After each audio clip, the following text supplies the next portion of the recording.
So hello everyone, आज मैं आप सबको दूंगी लीगल मैटर की डिक्टेशन जो कि है एसपीए वाले सभी स्टूडेंट्स के लिए। सो प्लीज़ आप लोग इसकी प्रैक्टिस ज़रूर करके जाइएगा। So dictation will be start in 5 seconds. Be ready for it.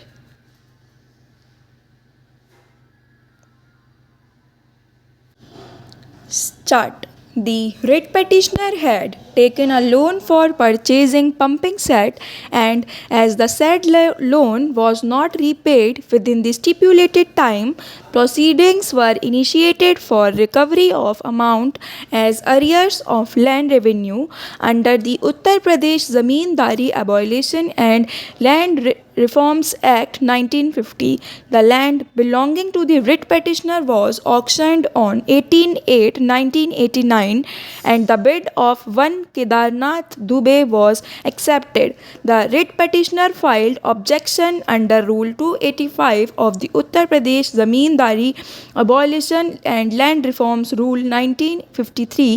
The stand taken was that there was material irregularity in the service of notice as well as in conducting the sale, and thereby Rule 285A of the rules had been violated.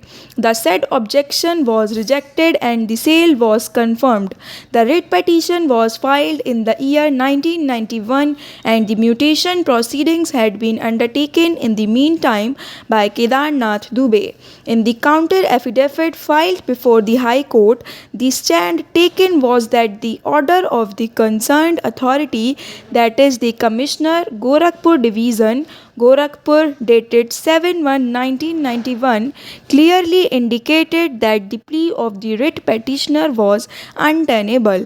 When the amount along with interest and the other dues were not paid, the bank had requested for recovery proceedings. Form 73 and Form 73A were sent to the writ petitioner, which were personally served. Thereafter, the date of auction was fixed on 18/8/1989. The request notice was duly served as Kedarnath Dubey was the highest bidder. His bid was accepted considering the materials on record. It was found that the requisite procedure and the prescribed rules had been followed and there was no necessity for interfering in auction. It was indicated that the loan account had already been closed on 5/2/1991 as the entire amount had been recovered by sale of the land.